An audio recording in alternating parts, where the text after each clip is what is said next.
जो है आपकी बॉडी का उसको हड्डियों से निकालती जाएंगी। अच्छा। ये जो आपकी कार्बोनेटेड ड्रिंक्स हैं, these are called calcium robbers, यानी कि आपकी बॉडी में ये कैल्शियम के डाके मारती हैं। अच्छा, बड़ी स्पीड के साथ उसकी रेशो कम हो जाती है। बिल्कुल ऐसे ही होता है। ठीक है, दूसरा इसमें क्या वेट गेन होना शुरू हो जाता है जंक फूड से या फिर कार्बोनेटेड ड्रिंक से या जो आप डब्बे वाले ये जो जूस पी रहे हैं इनसे होता है वेट गेन शुरू हो जाता है और आपके अंदर बॉडी के अंदर एक लेजीनेस सी आना शुरू हो जाती है। वो एक साइकिल सा चलना शुरू हो जाता है आपका कि आप जो है ना वो एक फूड है, फिर उसके बाद आपकी एक्टिविटी नहीं है। और ये सारी चीजें हड्डियों को मुतासिर करती हैं बहुत। सारी की सारी जितनी हड्डियां हैं आपकी, ये बचपन से बच्चों में ये शुरू हो जाता है प्रॉब्लम, हड्डियों का कमज़ोर हो जाना, हड्डियों का टेढ़ा हो जाना, ये सारी के सारी। अब ये इनमें से किसी की कोई भी जो है कोई ऐसी वो इन्फेक्शन नहीं है या कोई भी आपका ये ऐसा वो नहीं है जो मतलब कोई अल्लाह की तरफ से कोई ऐसा कोई आजमाइश नहीं है। ये तो हमारे अपना एक सेल्फ इम्पोज्ड किस्म का एक जो सिस्टम है मुझसे ट्रैक से हटते हैं, ट्रैक से आप तो उसका नुकसान हमें होता है। ठीक है, फिर आपने अपनी लाइफस्टाइल में देखें ज़्यादा काम अब आपका चेयर पे बैठने वाला हो गया, आप मतलब कंप्यूटर यूज कर रहे हैं या एक सेट पैटर्न है कि हमने सारा दिन जो है ना उसके मुताबिक गुजारना। ड्राइवर है वो सारा दिन ड्राइविंग कर रहा है, आप ऑफिस में बैठे सारा दिन हमारा जो फ्री टाइम था जिसमें मतलब जब हम छोटे थे ना तो हम पढ़ते थे what is the definition of hobby, तो वो सुनाते थे टीचर को कि hobby is a thing that we do in our leisure time. अब वो अब सारा हमारा का सारा जो लेजर टाइम है अब वो हमारा कहाँ यूज हो रहा है, हमारा फोन पे यूज हो रहा है, लैपटॉप पे यूज हो रहा है, टीवी पे यूज हो रहा है। तो वो हेल्दी एक्टिविटीज खत्म हो गई, ग्राउंड में लोग जाना छोड़ गए, बच्चे जो है वो भी सारा दिन मोबाइल के ऊपर लगे रहते हैं, तो हड्डियां जो है वो आराम कर रही हैं और एक टाइम पे जाकर आपको तंग करना शुरू कर देती है। वो ऐसे ही होता है ना कि उनकी जो डेंसिटी है ना वो खत्म होना शुरू हो जाती है। अच्छा, अल्लाह ताला ने ना एक निज़ाम बनाया हुआ है। ये निज़ाम ये है कि आपकी जो बॉडी है वो एट सर्टन एज उसकी डेंसिटी वक्त के साथ साथ बढ़ती रहती है, इसे कहते हैं ना हम उसकी स्ट्रेंथ गेन कर रहे होते हैं।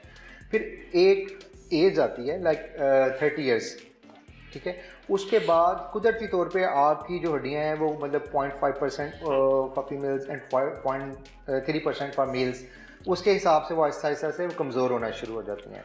लेकिन अब होता क्या है कि जब आप एक उसको करते हैं इंटरप्ट कर देते हैं साइकिल को, तो वो जल्दी होना शुरू हो जाता है। एक जो सिस्टम एक ट्रैक है जिससे हम उतरते हैं तो उसके बाद हम डी ट्रैक हो जाते हैं, सारा दिन हम हड्डियों को आराम देते हैं, सेट पैटर्न है जिसके मुताबिक ज़िंदगी गुजार रहे हैं, रूटीन हमारी ऐसी होगी कि पूरा पूरा साल पूरा महीना हम उस रूटीन से बाहर नहीं निकलते।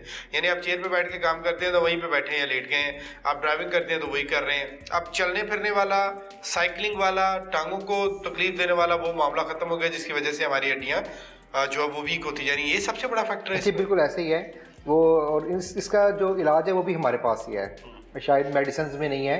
बहुत ज़्यादा सप्लीमेंट्स मार्केट में आ गए हैं। मेडिसिन तो वो है ना जब जाके एंड पे जब हम अपनी ट्राई तो करें ना अपनी बिल्कुल ऐसे ही है। बहुत सारे सप्लीमेंट्स आ गए हैं जो आपको मतलब ये शायद ये दिखा देते हैं कि आप ये मेडिसिन खा लेंगे तो हड्डियाँ मजबूत हो जाएंगी, ख़वातीन ये वाली मेडिसिन ले लें तो उनकी हड्डियाँ मजबूत हो जाएंगी, मर्द हजरात या बुजुर्ग हैं या जो बच्चे हैं उनके लिए शायद उन चीज़ों ने भी शायद हमें एक डिल्यूजन में डाल दिया है। बिल्कुल, वो लोग लेके तो वो सेटिस्फाई हो जाते हैं कि ये हमारी हड्डियाँ। लेकिन अगर आप कभी भी किसी ऐसी ऐड को देखें तो वो पहले बुजुर्ग या जो भी वो लोग हैं वो पहले रनिंग कर रहे हैं, फिर वो आते हैं और आगे कैल्शियम का या इसका भी सप्लीमेंट लेते हैं, टेक्निकली खेल जाते हैं। टेक्निकली तो अगर आप भी ये चाहते हैं कि आप इन सारी चीज़ों से फ्यूचर में बचे रहें तो उसका सबसे ज़्यादा जो ज़रूरी पहलू है आपकी लाइफ का वो ये है कि उसमें फिजिकल एक्टिविटी को शामिल करें। यानी आप फिजिकल एक्टिविटी ना करें और आप समझे मैंने सप्लीमेंट्स ले लिया तो मैं उसका कोई फायदा नहीं, उसका कोई फायदा नहीं होगा, उसमें आपको सेटिस्फाई होने की ज़रूरत नहीं है। ठीक है।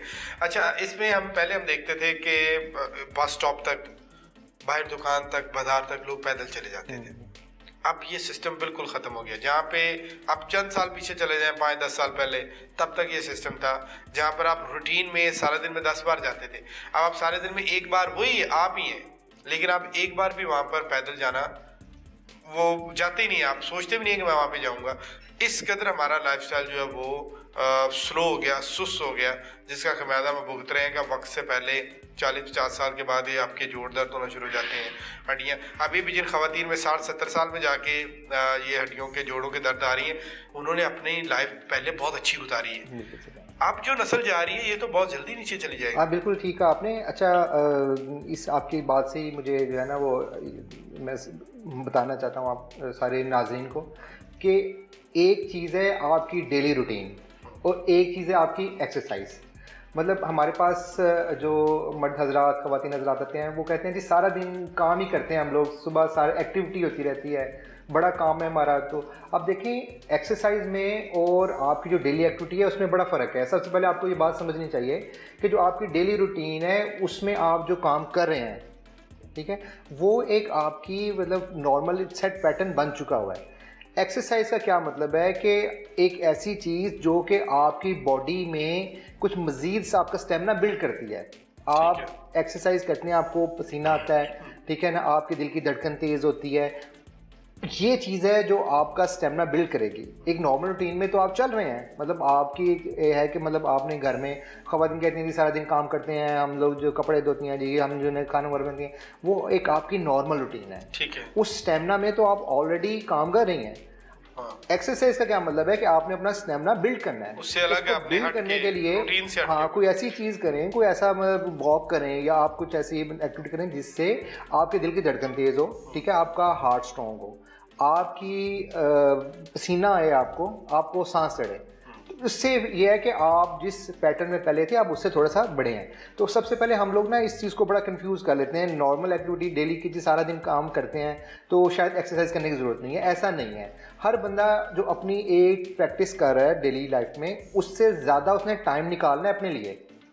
तो देखें, अगर आप अपने लिए दिन में कोई 5 मिनट 10 मिनट या चलें 30 मिनट्स अगर आप नहीं निकाल सकते, तो आप ये सोचें कि आपकी ज़िंदगी का एक जो आखिरी हिस्सा है, मतलब अल्लाह ताला जानता है किसी की उम्र है, लेकिन एक आपका एक जो हिस्सा है वो आपका वो ऐसी जगह पे गुजरेगा जहाँ पे आप नहीं चाहते। अल्लाह ना करे हॉस्पिटल में किसी को आना पड़े या किसी क्लिनिक में जाना पड़े या बेड रिडन रहना पड़े।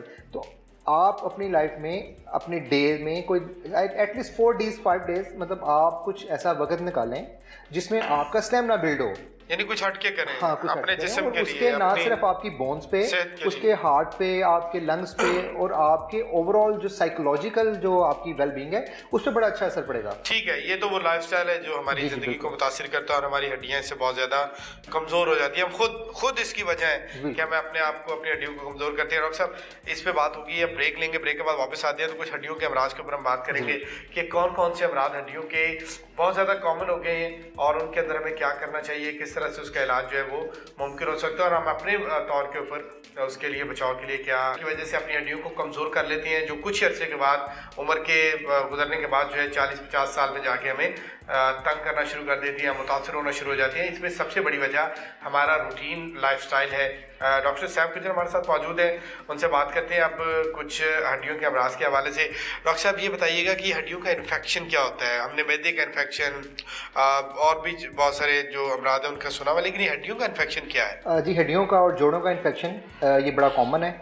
इसमें ज़्यादातर बच्चे और बूढ़े या ऐसे लोग जिनमें क़ुव्वत मुदाफ़त जिसे कहते हैं इम्यूनो कॉम्प्रोमाइज़ लोग कम हो जाती है, वो बहुत ज़्यादा मुतासर होते हैं। जिसमें हमारे शुगर का जो पेशेंट है या कुछ ऐसे लोग मतलब जो स्टीरॉइड्स मेडिसिन ले रहे हैं किसी भी वजह से, सांस के मसले की वजह से, किसी वजह से, वो लोग बुज़ुर्ग और बूढ़े ये बहुत ज़्यादा मुतासर होते हैं। उसमें होता क्या है कि किसी जोड़ में चोट लग गई डायरेक्ट या बॉडी में कहीं और इन्फेक्शन था, वो जोड़ में चला गया। इसमें हड्डी के जोड़ में चला गया। जी, जोड़ों में, हड्डी के जोड़ों में वहाँ चला गया, वहाँ से फिर हड्डी में भी चला गया या डायरेक्ट हड्डी में चला गया। इससे हड्डी मुतासर हो जाती है? जी, बिल्कुल ऐसे होता है। इसमें जोड़ मुतासर होते हैं, हड्डियाँ मुतासर होती हैं। या बात तो ऐसा होता है कि किसी जगह पे चोट लगी, वहाँ पे ज़ख्म बन गया, वो ज़ख्म आहिस्ता आहिस्ता से उसमें रेशा पड़ गया या वो फिर उसने जाके हड्डी को इन्वॉल्व कर दिया।